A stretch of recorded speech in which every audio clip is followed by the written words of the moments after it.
Hello, everybody, and welcome back to another episode of the Script Heroes podcast. We are continuing Katie's first ever time journey through the Invincible comics after years and years of me asking her to read this series. Asking me to read the series, asking me to watch the series, me watching the pilot like 4 times, and then never progressing beyond that. But we're finally getting into the comics. We read the first hardcover, which is the first 3 trade paperbacks last time. We're now reading the second hardcover, which is the 4th and 5th trade paperbacks. This time we got a visual. We'll do some visual aid right here. Some visual aid. Nice. Yeah. So let's get right into it. We're gonna go volume by volume, which is a little bit less volumes than last time. So it's only 2 differences. But our creative team on this is just Robert Kirkman writing, Ryan Otley penciling and inking, Bill Crabtree coloring, and lettering by Russ Wooten. In a surprise to no one, Kirkman and Russ Wooten. To absolutely no, but this is the first volume that he actually lettered of Invincible. So amazing. There we go. He might have done the last issue. I can't remember. What a beautiful relationship born. I think he did Walking Dead before Invincible, but he didn't start Invincible until here.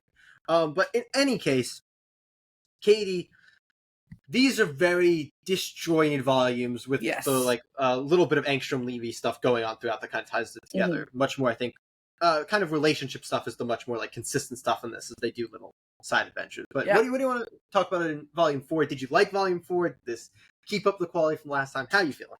Yeah, I mean, I think that it's really a hard act to follow, that first hardcover. Yeah. Because it's got so much going on that's clearly like it's really laid out throughout 3 volumes, right? Like you've got so much good stuff happening that all culminates in I'm excited to read the rest of it. I feel very little way that you can beat the reveal of Omni-Man to Mark, like his evil side of everybody. Like that's there will be other very awesome similar quality. Oh, I'm sure, but like the emotional high of reading that for the first time. This was great though. Like I think that it's hard to compare to the first hardcover because it's got so much just iconically going on. But I feel like this volume does a really great job of expanding out the world. Because it's I know the supporting characters were kind of your big, I think, quote unquote issue with the first volume.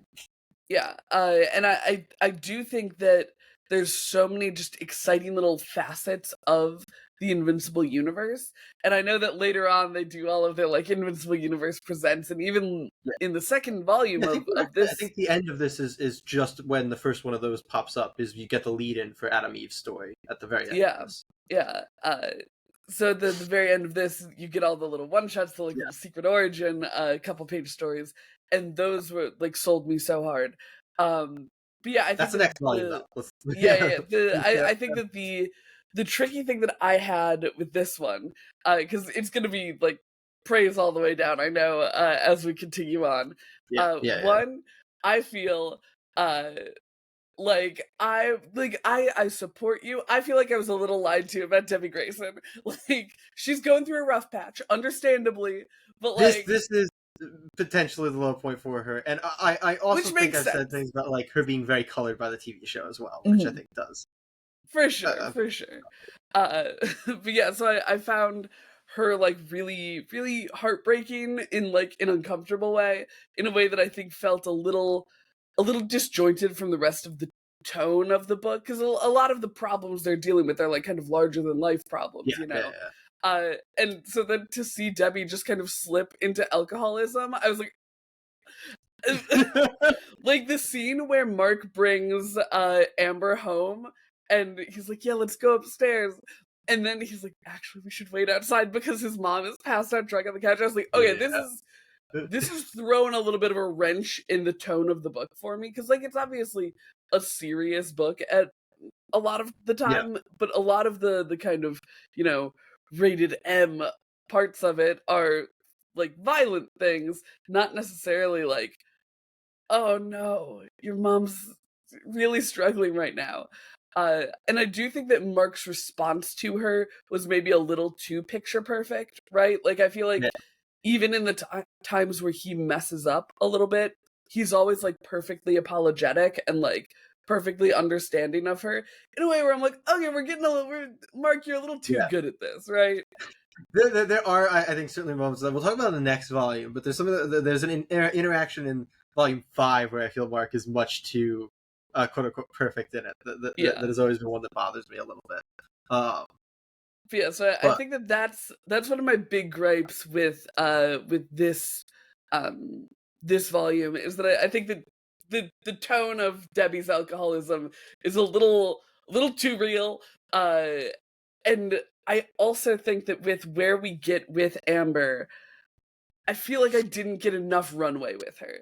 Like I never felt like she was, enough of a She's a very nothing burger character. exactly. Like she is just Mark's girlfriend, and that I think that's always been the big Amber thing. That a lot of people have issue with. I think Amber is potentially the worst written character in Invincible. She's just kind of there. Well, because she doesn't really get to do anything except for be confused and sad. Yeah, no, that issue 0, which we'll get to in the next volume, is the most she ever does. And like that so makes sense. Like I could call that shot from a mile away. But yeah, so Debbie and Amber were kind of the low points of the volume for me. But that comes with a lot of high points as well. I think that everything that we got with is her name just Monster Girl? What's her super name? Her super name is Monster. It just is Monster Girl. Okay. I'm trying to think of her actual name now, which is that's all right. You mull while I talk. I think that the depth we got with her character was really, really phenomenal. Like I know that we had learned. I think I told you last time. I think the concept of her is like one of the best things Invincible's ever done. Amanda's her name, by the way. And when you had told me that, it hadn't like delved into her power all that much. I was like, okay, I mean, yeah, it's fun that like she's kind of like a weird kid. Fun. Deeply tragic. Yeah, and then we get to this volume where they really dive into it. Because I think in the first wave that we read, the aging thing either hadn't registered with me or was just like a little too off to the side. It was essentially hinted at, like exactly. the fact that she was so young, but an adult was mentioned, but it was never mentioned directly. Like, oh, it's every time she uses her powers, exactly. Yeah, so I was like, okay, yeah, I guess it's a fine concept when you had told me that it's like one of the coolest concepts, and then we get to this volume where I'm like, oh shit, yeah, yikes, that is rich and beautiful. And I feel like that's the type of like serious storytelling that I really want out of Invincible, where it's like, I don't know, taking these things that are really kind of superhero molds, right, and doing them really well, but also adding that like twist on the script of them, and really kind of diving into them in a completely different way than they normally are explored. And yeah, I thought that her story was absolutely beautiful. I think that Robot was really underrated character, because like I feel like a lot of the characters that are side characters, like people fall in love. Like you get a lot of people who love Alan despite him being kind of a small character. Even now, like Rexplode gets a lot, because of the I'm TV not gonna show. lie, I'll talk about it later. Rexplode, I loved his little one shot. I wept for my boy. Yeah, but like so a lot of the side characters, I feel like Monster Girl does not get the attention for being this like super cool concept, tragic story, really well done. Love Monster Girl. Just want to throw that in there. So yeah, no, please, yeah, her story is really cool, and I like the way that it tied in with Robot's story, because I really liked Robot in the first. Did we get the reveal in this volume? Is that I think that's in this volume. I think so. Yeah, you want to talk about that? I'm reading them in the compendium, so the volume dividing lines are a little blurrier for me. Harder in this because it's not like one continuous story, so it's hard to be in the next one. So. But in any case, the way that he deals with being stripped of his leadership position is definitely in this volume, I believe. This first volume. And so the introduction of Bulletproof, who ends up being a little bit of a robot supporter. Yeah. I like the little scene after in the hospital. It's very nice. Yeah, and I think that it helped keep Robot feeling like fresh in a way, because he's not all that exciting of a character on the face of him, and that's like kind of the point, right? Is like he's very kind of like straight up and down. He is Robot. Uh, and so it's nice to have these like weird kind of outside things happening, like him being stripped of his leadership role. Because it's like, oh, and now we see him like caring a lot about something. In a way that I think complicates his character a Yeah, little bit. he's doing right. And we also see him being like really kind and really helpful to, or attempting to be really helpful to Monster Girl. And Yeah, I think that that really helped uh keep him, because his whole thing with like getting drafted into the Guardians of the Globe was a really exciting plot line for him in that first chunk. And I think that they do a good job of continuing with him in a way where I feel like the momentum for Robot really sticks for me in a way that it doesn't really for like Rexplode and even a little bit Adam Eve as well. As in this duo of volumes. So I really yeah. like that they did Robot She too. doesn't do a ton in these 2 volumes. I Yeah. think it's one of her setbacks. We did actually though. I'm shocked it's taking you this long to talk about it because while it's not getting a lot of attention, we did get one of your big asks at the end of the last volume, which is that William and Adam Eve do start dating in this Yes. Uh cover. and I think it's one of those things where it's like it's better theoretically, right? Did my facial expressions from the previous volume make more sense Yeah, now? because like I think that William does get a little bit of a shaft in less so this volume and more so the next one. Yeah, Where like he, as Mark's cast, you know, expands around him with these superpowered folks, uh it's tough. It's tough to keep his civilian friends interesting. yeah. Um Especially when a lot of that plot line kind of goes around Amber. So even when it's like, oh, yeah, I've got to do something with some, it's like, oh no, it's Amber. It's not really William. yeah. Oh. But we'll get to that when we talk about the second volume because I've thoughts about William there. But yeah, I think that this introduced a lot of really great new characters as well. Like you said, Bulletproof. Who is? I don't know if you clocked it because we're reading a bit after now. Who's wearing the suit that Mark originally tried on and said suck. I did not clock that Yeah, at you remember all. how he tries on that Yeah, I the do. suit before he's like, no, I need something more iconic. That's Bulletproof's suit there. So Love that. there you go. Love that. And I mean, it tracks. I did immediately clock like, oh, Bulletproof and Invincible. Original name of Invincible. The book was Yeah, going to be Bulletproof back. I They remember that. use concepts. Yeah, Very fun. It's a why fun thing. not, right? But we also saw the introduction of Battle Beast and a few other villains like Yeah, Furnace and that's kind of the Magnet big Man or something. endpoint. We've got Furnace. We've got the dude with the extendo thing. I'm trying. Yeah, there's like His name Magnite. is I think his Tether, I name. believe. Tether. Yeah. No, Yeah. no. It's like something Tether. He has a stupid like intro name too. It's like oh, man, not Mr. Tether. It also starts with a T, but it's something like that. They have a lot of very Tister Tether. stupid names. And then there's the other Magma one too. Magnatattack, and Kursak.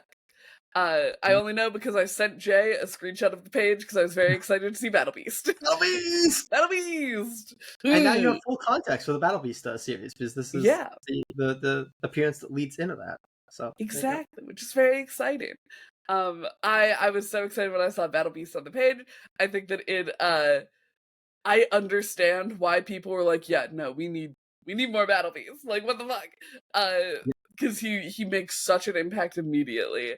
And crushes the heads of two of the most powerful superheroes in the world, like, and goes, "Fuck this! You guys are not fucking tough enough. I'm out." insane. But that storyline is also us getting a lot of Titan. Yeah, I loved his first little show up with when he's like, you know, I don't know. clean up from the invasion. Yeah, but not really. He's doing something criminal. Yeah, And that's yeah. clean up. And Mark and Eve come over and are like, "Hey, dude, what the fuck?" And I like that he helped clean up. I feel like it really endeared me to him, which I then felt a little betrayed by when he became a crime boss. That's why it's a nice big end page reveal. You're like, oh no, come he's on, a man. good one. I just feel a little betrayed. I'm like, dang it, I kind of liked him. Like Yeah, as I kind of like, oh. good. And he had his little when Mark is carrying him, and he had his little speech about why like it's actually nice being a villain. Yeah, Like he's like, you're not gonna fucking kill us. exactly. I really liked him as like a kind of almost. It felt very flashy to me, right? Like of the Flash villains, where like the rogues Yeah. are like they're bad guys, but they're bad guys in like kind of a bank robber way. Like they're bad guys who will save the world, and uh I liked him in that role, and I'm unfortunately thinking that he won't get to stay in that vibe as like the biggest crime boss in the world. Um so I lament a little bit, but I am excited to see what he does. Yeah, he's a very cool character as So, well. There's a lot of fun stuff here. I'm gonna try to go through different stuff to get your please. thoughts, because we do a lot of stuff here. We go to Mars, and you get Oh my god, right, that's in this backwards, yeah. and we get a big surprise as a Martian stows away. I loved him. Let me tell you, the sequence on the spaceship where it's like literally 3 panels, and we talk about this with Invincible. Instant. Yep, instant. I'm sorry, it's 4 panels. And we talk about this with Invincible quite a bit, and I think that there's a lot of really good ones in here. Like, there's also a really good example of this when Mark is fighting the guy who tried to make himself immortal to be with his wife who's dating someone else now. Oh yeah, that's the Keeps Inc. Crew part of it. Yeah. But there are so many of these good sequences from Otley where it's just like same panel, a few times in a row with just these minor little changes that do so much great storytelling. And I think that it's something that Kirkman actually leads on a lot, because we saw it in what was the D&D book that we read? Tales of the Realm. Tales of the Realm. We saw it in Tales of the Realm as well. It's such a good like comedic beat, right? Like to have something happening, just these tiny changes happening across panels. It just feels so funny every single time. Like the way that the alien, the Martian, adjusted his facial expression to be like, oh, I am an astronaut now. And the way that the big monster was getting up in the background of the Capes Inc. story is so good. And it happens, so often throughout these books. Those are just the 2 big ones that have stuck out to me. But it works every time. Like, it always works for me. I feel like it adds such it's like a really distinct feeling, because we've talked about how Kirkman is able to, like, cover a lot of ground while also not, like, he's such a good pacer that he can take that extra beat. Like, it doesn't feel like he's wasting panels, because we're still getting where we need to go. And I think that it's such like a great stylistic move from him that really shows like a not to be, I don't know, a big fanboy or something, but like shows like a really great grasp of the craft of writing comics. Like, it reminds me of Mignola, about Battle Pope, where it's like, even when he was like still becoming a better writer, and like that was something that he was improving on, and he wasn't quite where he would go with that, he still just understood comics so well, which is what makes that still like a blast to read, despite it being such a weird book. Oh yeah. But yeah, so just like huge props to Kirkman in general for the way that he writes, which I don't think anyone's ever said before. But also huge props to Otley. Like the Martians were probably my favorite art throughout this whole sequence. I think that they looked great. I loved their technology. I loved the way that the little squids looked. The page where they show the panel of the astronaut left behind being like consumed by the squids, phenomenal. And of course his action is always on point. It always feels so heavy hitting. I think at one point Invincible makes a joke, it might be in the next volume, where he's like, I need to like rethink the name Invincible. It's not accurate anymore. That's the next volume. Yeah.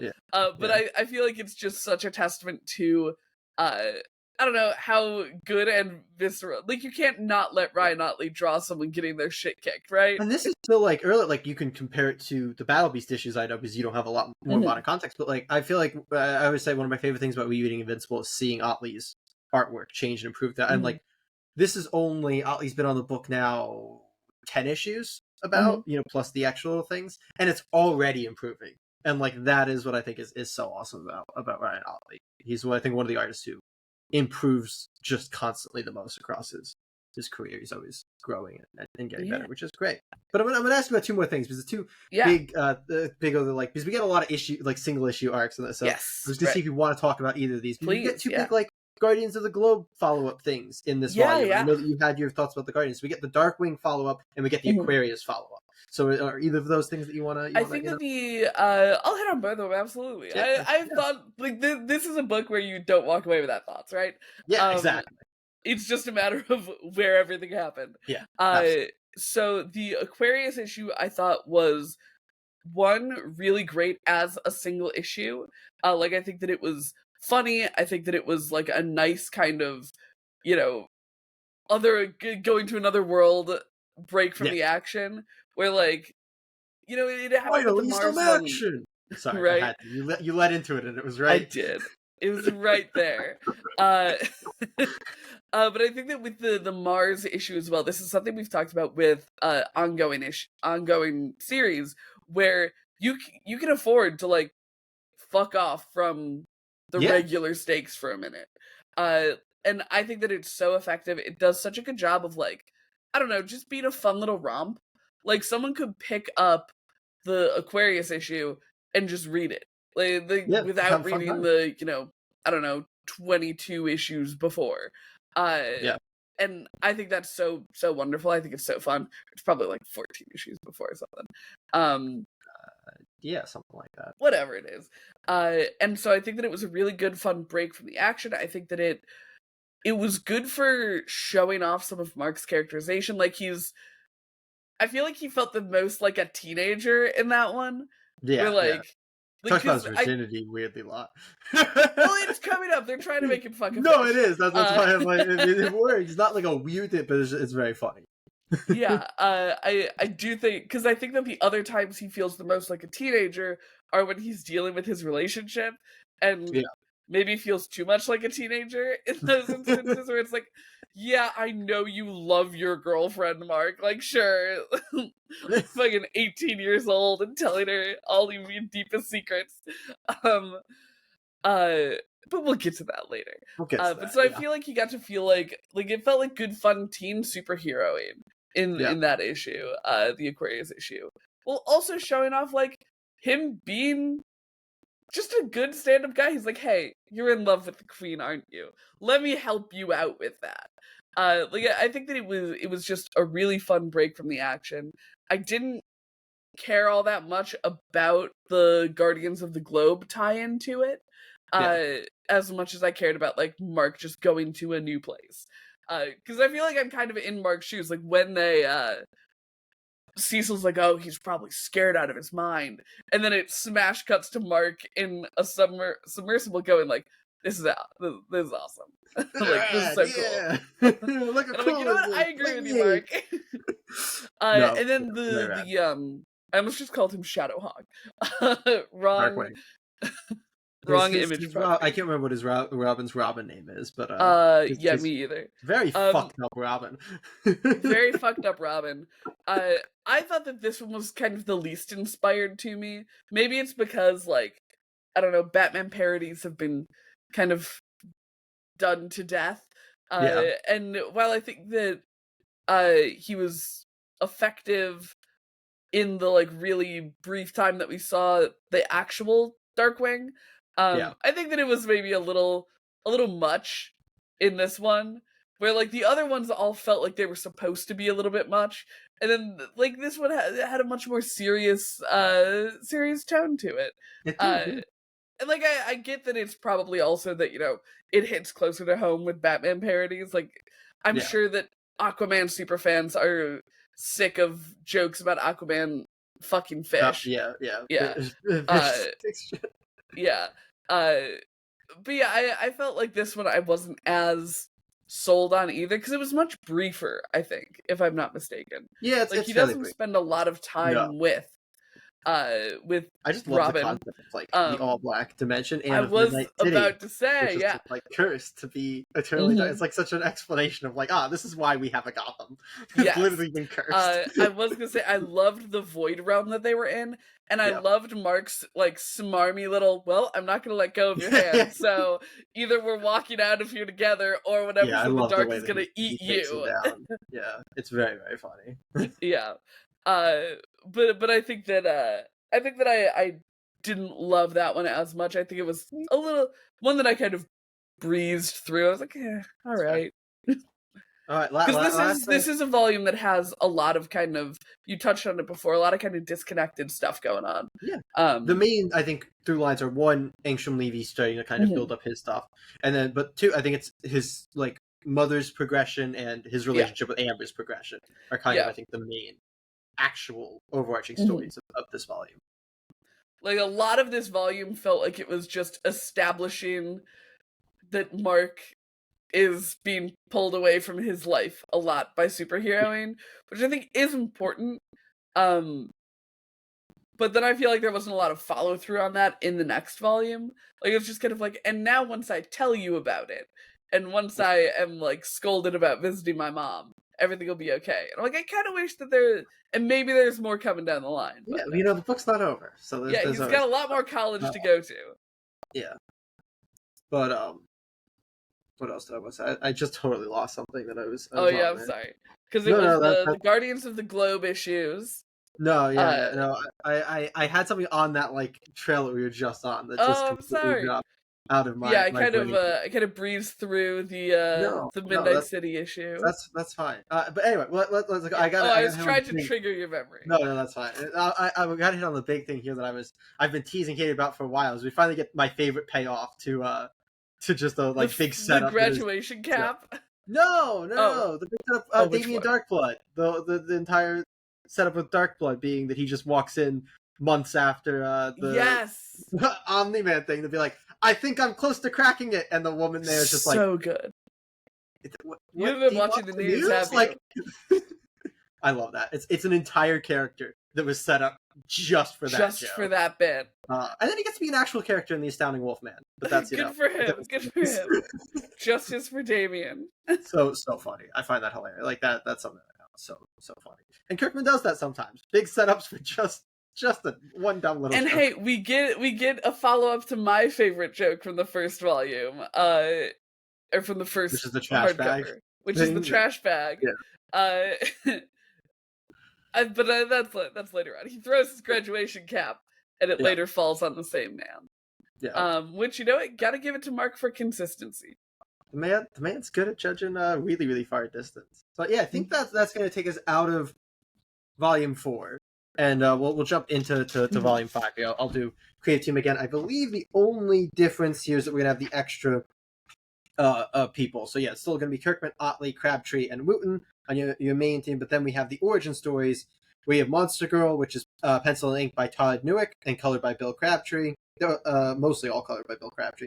You have the Immortal story, which is actually Cory Walker back on the book doing the artwork, once again colored by Bill Crabtree. The Adam Eve, which is pencil and ink by my man Kerry Randolph, known for doing a lot of Tech Jacket work, great artist.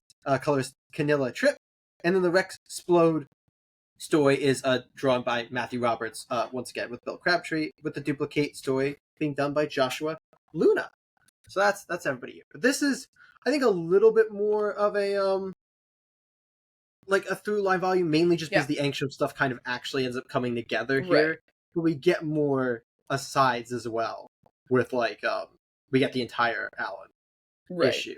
I do want to kind of start with the Angstrom stuff, because it had so much build up, so much exciting build up. I do think that it was a little bit of a bummer that Invincible just kind of like, that Mark's first interaction with him was the big climax of the book. Like, we were watching him build this up for so long, which, by the way, his storyline throughout was so funny. I liked it every single time it came up. I was like, he's so charming and delightful. It's just a bunch of him. A bunch of interdimensional and the Waller twins, who I love. Yes, they're super fun. I loved all of their extra-dimensional people. Yeah.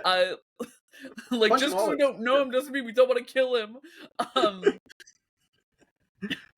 I also really liked the peek into the first Angstrom universe that we look into, where Mark worked with his dad. I'm like, I like that's not off the table, right? Like, it's not like Mark was inevitably going to be the good guy.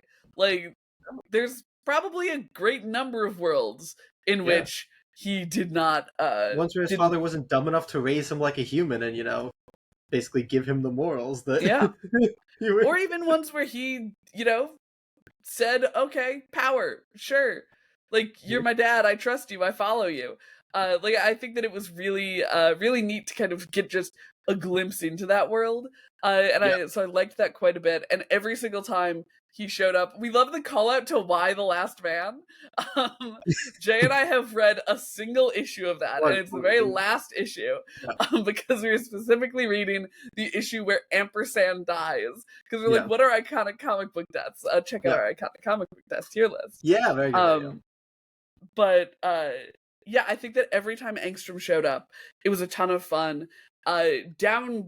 Down to the very end. Like I think that every time he showed up was an absolute home run. The only problem that I had with it was we see Mark get sent off to deal with like all of these little one-off missions, and I didn't love that it also felt like a little one-off mission, because it felt like we built him up so much that his climax felt like it was going to be like really, really big and important. And I mean, it had big consequences, like the big explosion and stuff. But I do feel like I was a little lacking in the, because Engstrom and Mark didn't really have anything to go head to head with, and now they obviously do. So he's gonna have, I can only assume, big villain arc in the future, where they have a real personal grudge. But I felt like for something that got as much build up as it got, having the can kind of just kick down the line, and maybe it's just an effect of like, as opposed to reading the book every month over a series of 5 years or whatever. It's like, this is the end of an arc to you, so you kind of expect. So I just felt a little bummed with that. Is that like, because of the way storylines are layered, you never really get an ending, so it is a bit more like, everything's ending and peaking at different times, so it's hard to like. Which is one of the we see it in Void Rivals. It's one of the great things about reading Kirkman as he's coming out. But in a case like this, it's like, oh man, like it's part of that really great just one more issue effect that he has. And something that we've talked about, which is not giving people like a jumping off point, like never feeling like Invincible is it's not like, oh, well, now I reached the end of that story. It's like, no, now I need to read more because this other story. Which is a great feeling, until you're only reading 2 volumes, and then you have to wait a month to read the next one. Like that's the, like I don't know how to say it, like, because my head is looking at everything with like content and latest stuff, and I'm I really like the way that it works because of other things. So I don't know how I'd feel if I had to end where and I you think that's the beauty of the two of us reading together, where it's like you who's read it multiple times over and me reading it for the first time. It's like, okay, maybe there are, parts of it that don't sell as a volume ender, right? Because like I feel like the Titan thing was such a good like volume ender, right? Like it felt like the conclusion with that open ending for where it's going to be going. I just didn't feel super concluded with Engstrom's plot here. Oh, it's I do love Little Mr. Battle Damaged. Which is just, it makes for such good fun when. And I love so much that he used the other one. I won't say which one. I think it's the clone. I like that he used his body to save himself, and now there's only one. It's kind of a recurring Muller twin thing, It's like, I can make a new one. So I love that so much, because I don't think that's come up for us before. I think they've been alive. If it has or not, because it's always stuff with the show where like I know things are in different order. Right, I don't think it has before in the comic. So I thought it was really fun to be like, oh, now there's only one, and like, there's gonna be another one again, and we won't know which one, or will we? I mean, you saw this one, right? Yeah, but maybe now his DNA has half burned side. That's how DNA works. That's how DNA works. But no, I think that's delightful. I like the twins quite a bit. I love that. They are so much fun. They're like my favorite cloning thing. They're absolute goobers. I duplicate. You're just there. Hey, I really liked her little secret origin. Origin's fun. All the origins are fun, but yeah, Of course they are. They're origins. A little fun. So that was my big thought on the Angstrom thing. I think that every time he was on the page, it was great. I just wish that he got a bigger. It feels funny to say a bigger bang because there was literally an explosion. Move, but he goes to another dimension, so he has to like go somewhere in the other dimension. Like, basically, the way that he broke up the Mulder twins was he went to another dimension to then find where the prison was. Took them out to another dimension where the prison wasn't, there anymore, and then walked away. Spray painted a rock to be like, oh, this is where I left the van. Like, it's just a very cool, like, inbuilt, check on it. Like, it makes it a little bit more difficult for them to be like always useful. So, and I feel like it is the most like J-coded superpower. Where it's like, yeah, it's a superpower. But let's talk about realistically. He can change dimensions, but that doesn't mean he can teleport. yeah, like you gotta have checks and balances on exactly, that exactly. I liked him a whole lot. I'm excited for him to come back. I just wish that I didn't have to wait so long. And that's my own doing. I could pick up the next volume and read it now, but You could. But that would be fun. So we get back to the Vienna men after the little tease of it. Yeah. D.A. Sinclair. Mm-hmm. The whole college setting, I feel like, isn't my favorite thing. I think that the highlight of it, and this is such a brief scene, is when William and Mark are on the phone, and William's like, dude, you have to move in, we literally have class tomorrow. And Mark's like, oh, hold on one sec, and is like moving in these little spurts. Because I feel like that also got back to the friendship of William and Mark that I really liked. I feel like they were such good buddies, good pals. And there was a little bit of that as well when Mark got back to school and they were like, oh, well, we should go at the burgers so that you feel better. And I like those little moments with William. But then I feel like a lot of this second volume was just William and Mark kind of at each other's throats. Like, William kept saying the wrong thing throughout the whole thing. But I feel like the first couple times I was like, okay, whatever, like, you can brush it off. But then it keeps going. It's like, dude, what the fuck? Stop making, like, don't make jokes about his dad. What the fuck? And and then Mark starts snapping back, and I'm like, they're just not as, it doesn't feel like the conflict in their friendship is particularly interesting, because it just feels like people being, like, careless with each other. Right. Which is fine, but when the book isn't about the friendship between the two of them, you gotta be careful with what you make the conflict, right? Because it's like, if we're not seeing the like value that William adds to Mark's life, and we're just seeing him kind of be an ass all the time, it affects the way that I see William, which is a bummer, because I feel like he was pretty strong in that first one, and I liked Mark having a friend who's not like, a superpower person. And I feel like all of the work that we got from William in the first hardcover went to Amber in these two volumes, who is not interesting, does not seem to be like... She like doesn't have... William has such personality. Like, even just the fact that he insists on being called William is such good personality. Can't call him Bill, Will, Billy. Billy was none of them. Ooh, that was that really set him off. That was a little harsh there by Rick. By Rick. Rip Rick, by the way. I mean, not yet, but oh my god. Ooh, Rick. That's rough, buddy. He will not be able to rest in peace. But yeah, so I feel like the college classes also didn't do much. Like, it just felt like the same consequences of high school. And I'm like, I wish that if... There's the one college class, right? Which is the one where... Well, we only see the one, but we go there like 2 or 3 times. No way.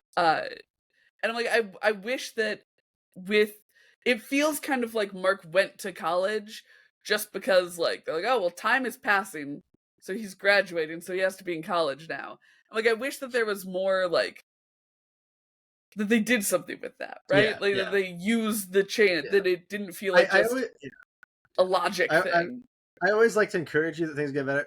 William is not one that I'm going to encourage you is going to get better. The college sometimes when they want it to be plot relevant.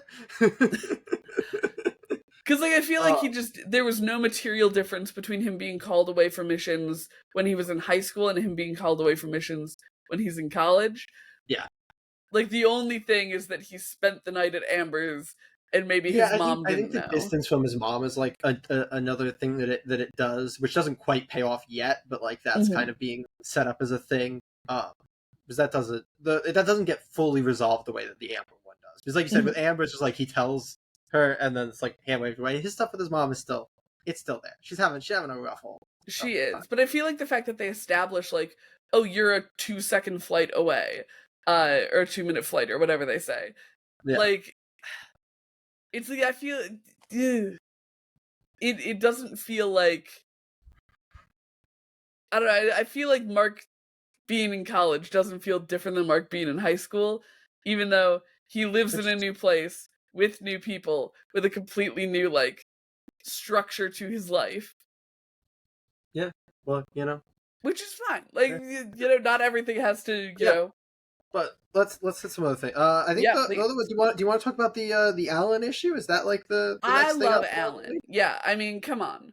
Because I know you've been waiting for more Alan, and we get an entire Alan issue. We got a whole Alan issue. Some of the funniest Kirkman writing. It absolutely is. Like the absolute lean into like, I don't know, Silver Age style writing with the million caption boxes. Literally, Alan has a thought bubble at one point. I feel like it's done so well, and it's done really well in a way. We're gonna leave behind Amber and Mark while they have and then it comes back. This is a family book after all, and then at the end of this issue, Alan's eye is ripped out. And then it's like, we can't go anywhere. You don't want to know what Rexplode is doing right now. Rexploding, dude. We know what Rexplode is doing, and it's a who he's doing, and it's Duplicate.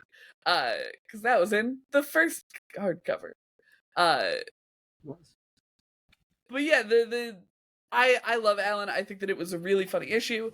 I think that it was also such a good vehicle for world building and explanation. And like, we're talking about the way that Kirkman like puts plots on in the background that like are gonna just slowly build in the back.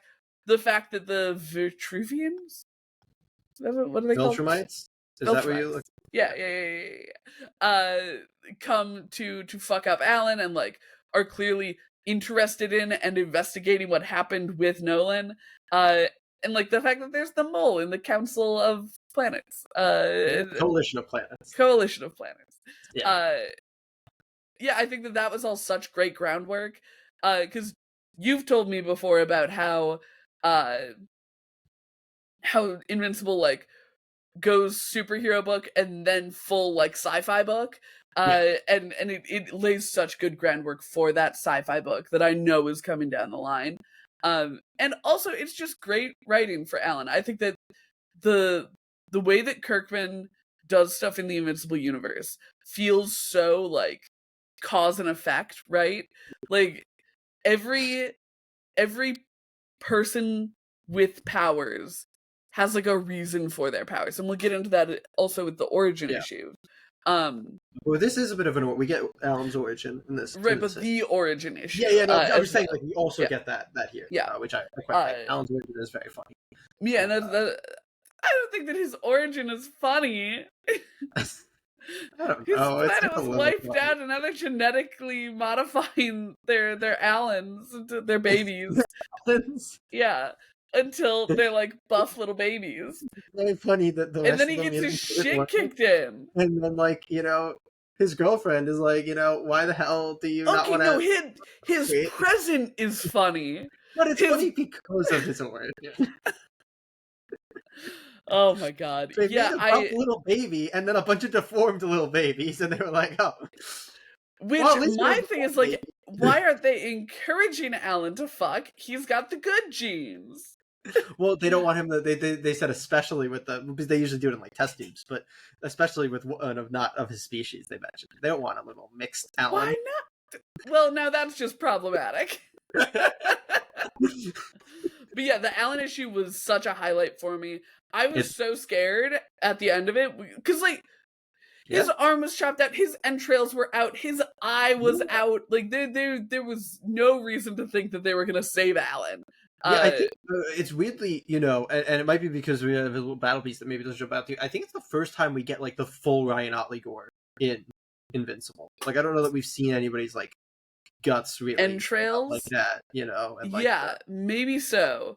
Because I could be blinded by Battle Beast, because I was just like, oh yeah, that's Battle Beast some... getting it fully and constantly, whereas Invincible starts popping up more and more when it's like, oh, I can do this. There's like a lot of blood, and there are like gross things. Like, I would say that, like, the Battle Beast beatdown does not have any of the way you would expect it based on kind of what happened. Like, he destroys two of them to the point that they have to be in the hospital for a really long time, but you just kind of see their heads a little crushed, and then their heads a little crushed. Yeah. I would say that Engstrom's weird brain deformity is grosser than Alan's entrails. So I'm still right. Does it? Yeah, that's the end of the volume.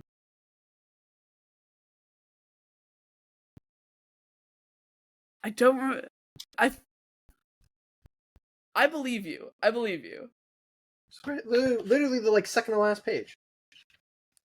Oh, in the compendium they had, they had the origins after, so maybe I was just moving. Yeah, but in terms of I was probably just moving Alan's thing over there with the other origins. No, the origins are, the Alan issue is earlier, which is fine. So I stand by my statement. Sure. Yes.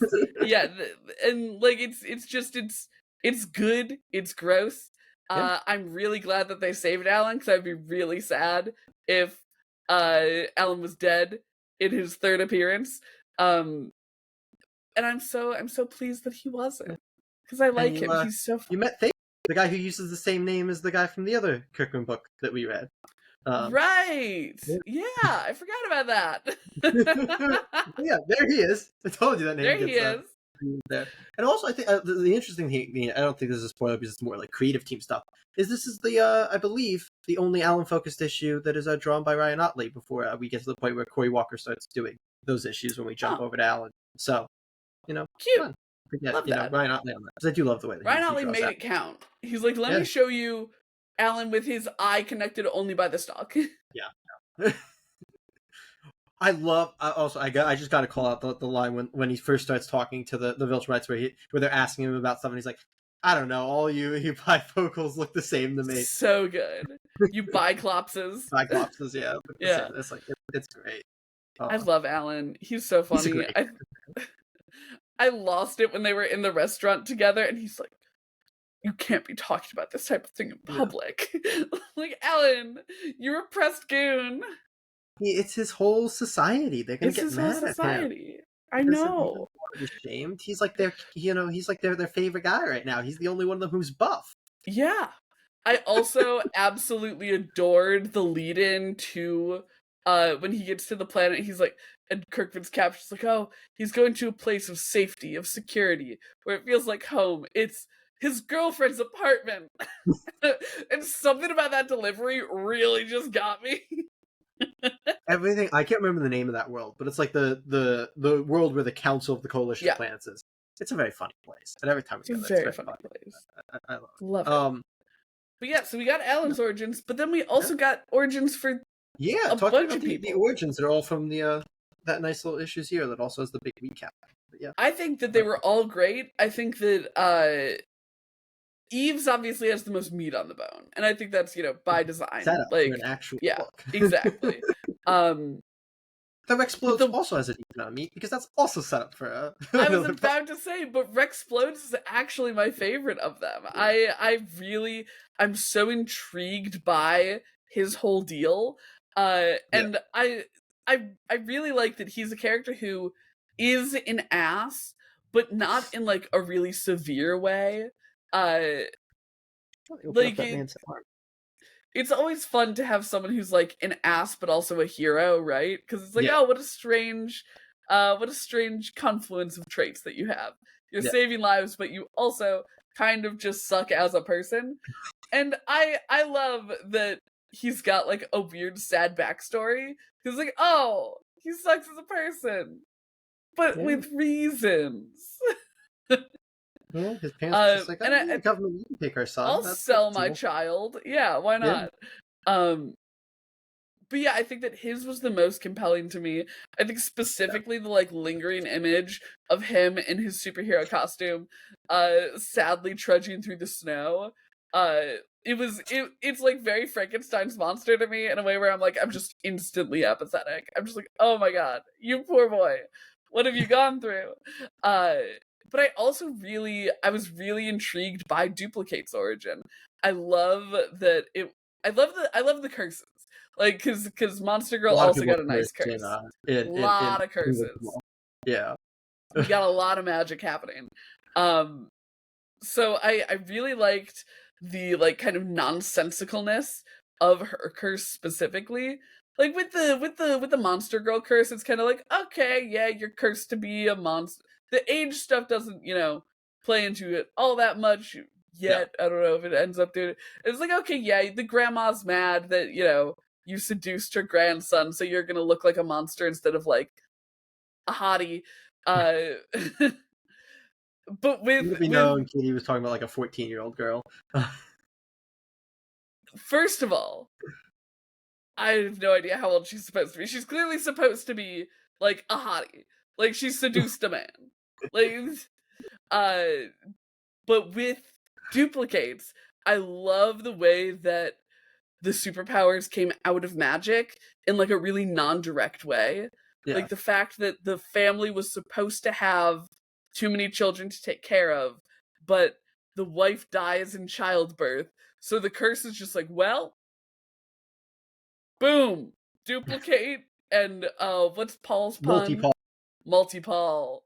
Uh that's what you get for naming your kids Kate and Paul. You set Yeah. yourself up for that. And where's Uh Multi-Paul? Who knows? I'm very intrigued because we talk shit about duplicate a lot, but have never talked shit about multi-Paul. But yeah, so I found all of them really intriguing. I found the Immortals kind of the least intriguing. I feel like it's mostly a joke to be like, oh, he was Abraham Lincoln. I think that's mostly what his one-page origin is. Yeah. He was like, it's like, oh, you're Abraham Lincoln, okay, and now you're a superhero, and now, I mean, how old is Duplicate supposed to be? Like, oh yeah, not in a way that makes it great. not in a way that it makes it great that he decides 18. not to kill himself so that he can sleep with her. Yeah. Rough. Did I miss anyone? No, I think you hit it. Monster Girl, Duplicate. Oh yeah, Monster. I kind of just barely hit Monster Girl, but I liked hers quite a bit. I think that I don't know if it was supposed to be like a little tongue in cheek from Kirkman, but I feel like the captions weren't particularly kind to her. Which is fine, but I found myself just like really empathizing. Like they did such a good job with all of the origins except for the Immortals of like just making them so empathetic as characters. Like specifically with Monster Girl and Rexplode, it's like, oh, this is like that's hard. Like, yeah, you've had a really fucked thing happen to you, yeah. And like, I get why you're a little weird. Yeah, I feel like they did a great job with endearing me to all of these tangential characters. And you probably get, might give you some homework before the next one to read the Adam Eve book, because I don't think we're at the Rexplode book yet. That one comes later. It's actually an Adam Eve and Rexplode. I don't think that's it. This might be the place for the Adam Eve book. I'll have to look it up. Really? And if it is, I'm going to give you, because those are of the extra material, because we're not going to be reading all the extra material. The Invincible presents Adam Eve and Invincible presents Adam Eve and Rexplode are the ones that actually have things that tie into the main series in a way that feels to me like you actually really need to read them. No, love. I'm very excited because any follow up on those origin stories I think is going to be cool and well done. Yeah. But yeah, let me think. I think we kind of covered. I think that takes us to the end. This volume do you have thoughts about this volume? I feel like I just keep railroading you down. You're the first, you're the first time reader. I know. I very much enjoy Invincible. I do think these are a little bit like, they're very set-up-y volumes. And I think even in ways that sometimes, like, if you're reading for the first time, you don't quite pick up. Like, a lot of this is set up for a lot of different things. Oh shit! No, we gotta talk about Robot. Oh my god, yeah. The big robot reveal. Fucking weird. I feel like it's a little unclear what the full vibe is, because there's That's like, why I'm just saying reveal, because I don't want to. Whatever you assume, I don't want to sway you anyway. yeah, because let me pull up the actual page of it, because I do find it a little confusing, because he like talks to this kind of fleshy core creature, and it calls him robot, like in air quotes. Um so very funky. I don't quite know what to make of it, because I think that it's perhaps not meant to be understood on the page. It just feels worth a discussion, at least, because it's a funky little moment, and it's an issue. Yeah, it's a funky little moment. Because he kind of opens his chest up, and then we see this weird fleshy baby inside of a thing. But the whole point of it is, I think the important thing is the fleshy baby calling him robot in quotes, like robot, not a robot, robot, a fleshy baby inside of a robot, is my first thought. But deeply, deeply odd. It's something that I think that there's truly no way to make heads or tails of without more context. You notice if there was one person who didn't get an origin, it was Robot? good old robot. Yeah, Good old robot. Any details on robot in that. Yeah. So something very much to look forward to. So you know. But of the original teen team, or whatever they called themselves. That's fair. Yeah. So I was thinking of the current Guardian, but yeah. So the original team, but no, Immortal got one, so it is more based on the Guardians, I guess. the current Guardians. But yeah, super funky. No idea what to make of it. First thought is that there's a little weird baby inside of robot. I kind of hope that's not it. So I feel like weird thingy doing a mech is one, a little tired. I mean, I know that this was made a while ago, but I feel like that's kind of like a classic thing. And two, something that I'm currently seeing in Battle Beast, because the dude that Battle Beast is holding on to so that he can eat him fresh, is or was a weak fleshy thing inside of a robot suit. So maybe they'll be connected. Maybe that's a similar vibe.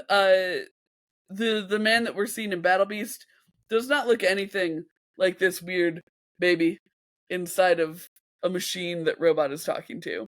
But yeah, so no idea what to make of it. Very excited to find out more. Yep, there you go. I'm not gonna say anything on that, because I feel like that's something to let play out. But no, yeah. Yeah, it's very set-up-y 2 volumes, which is, maybe not ideal when we're reading month to month, but it sets up a lot of like my favorite things. I think the Allen issue is a real highlight of it. Oh yeah, fantastic! It's really great. I love the stuff with the Coalition, because I love good sci-fi stuff. And before the book goes like super full sci-fi, it's kind of my favorite when we get these little sci-fi adventures. Yeah. We also get a little Tech Jacket reference in the Coalition of Planets that isn't immediately evident, but the Geraldian who talks about like their planet being conquered by a non-Viltrumite thing. That is the race that built the Tech Jacket, and they talk about their world being saved before that. That was by Tech Jacket, so that's cute. There's a little Tech Jacket stuff in there. Little Tech Jacket stuff. Yeah, but yeah, I think they're still very fun to it. It's like, even when there's things where you sit there, it's like, I don't disagree with a lot of things you said, but it's like, oh yeah, there's some stuff with the school, and Amber is not a great character, but like, it's just still such a fun read. It's still such a good fun time. Oh, and then we get the big Adam Eve thing towards the end of the volume too, where she decides. Oh yeah, where she's like gone to Africa to. Yeah, she's like, I'm not gonna be a superhero anymore, and I'm gonna go and like, feed people instead. Yeah, which is interesting. I think that it's one of those things where people will like. We talked about this with Tom Taylor's Titans, where it's like, okay, but is it like fun to read a book about someone who is, stopping natural disasters and using her atom changing powers to make apples? Maybe not, but I'm assuming that there's I'm assuming that we're not going to have a whole volume about her going around and No, doing she's that. not the main character of the book, at least. So, there's like Exactly, yeah. yeah, sure. But yeah, that is what's up. That is what's up with her. We also saw her almost tell Mark that she had feelings for him. Yeah, they keep Methinks. there's a little dance. We also saw Yeah. perhaps some jealousy from Mark when William had first revealed that they were yeah, dating. absolutely. You know? Oh, and she broke up with William. Good yes, for her. She did. She was sleeping Really on his couch definitively. time too, which makes it extra funny. Where she was just like, "No, I'm not gonna sleep in the bed with you. I'm gonna keep sleeping like that. Fuck you. We're broken up." Insane. I don't remember what's up with her parents. Why was she sleeping on his couch? I don't think we get a ton of it in this. You'll get a lot more of it in said. Okay.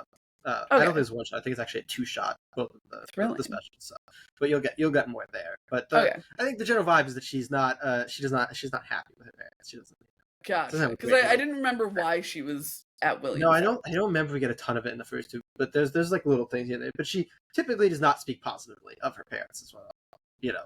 Might do right now. But yeah, when we get there, and that'll be something that you can potentially read right away. Because I don't think it'll actually be in our next review. I gotta just double check this is the right place. Yes, no, you're good. Sure but yeah, it's still just such a good book. It's so well written. It's so beautifully drawn. It's wonderfully colored. Russ, great job on the lettering. Because you actually had you had a few issues with Kirkman's lettering in the last volume. Yeah. Russ does a great job though. So I don't think Kirkman would be mad if you No. I think there's a reason he doesn't letter anymore, and I think it was more out of necessity that he lettered than him thinking he was a great letterer. Yeah, all in all, a great time, a good time. I'm shocked because we're still not through the first compendium yet. No, we're like maybe a third of the way through. We're 24 issues into a 144 issue series. I have no idea how long it is. I'm sure you've said 144 before. Plus a couple different like one shots and stuff. Yeah, I'm sure you've told me that before, but it's like we're still in such like the baby phase of it. There's so much ahead, and I'm so excited. Even more if we end up reading some tie-in material, which we'll play play thing by thing. I think these two, the Invincible Presents stuff, is very necessary. We'll see if we end up reading like Invincible Universe when that comes out. But if you want us to read Invincible Universe, dear readers, let us know down below. How thorough do you want our exploration of the Invincible Universe to be? Start reading Tech Jacket to get Katie caught up. How are we going? Jay loves Tech Jacket. I'm a big Tech Jacket fan. Yeah. But yeah, that's all we've got here. Other things on the channel. What did we do last weekend? We did Hack Slash Volume 3 in our Absolute Universe Month 9. This past Wednesday, we had our main episode with all stuff. This week's main episode is actually going to be the like Invincible Kirkman Skybound week. So this Wednesday to check out Invincible Universe Battle Beast issue 3. The Tech Jacket creative artist new series Blood and Thunder, and also the new Skybound book Ghost Pepper will all be reviewed this Wednesday. So check those out. But as always, we hope to see you next week. Comic Geeks.